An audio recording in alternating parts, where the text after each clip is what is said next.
Hi guys, কেমন আছেন সবাই? ভালো আছেন তো? আজকে সারাদিন কারেন্ট নাই, খাওয়া দাওয়া বন্ধ। মুইনা চারটে খাসুম ভাত।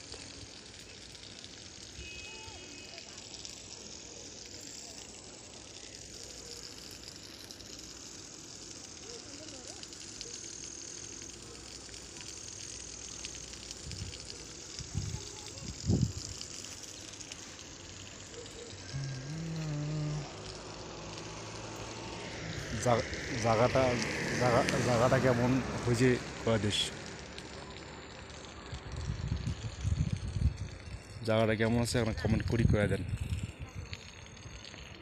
আমাকে দিয়ে তো ভালো লাগে ভুটান জায়গা, তোমাদের কেমন নেই না? আমার তো ভুটান বেস্ট জায়গা, আমার ভুটান।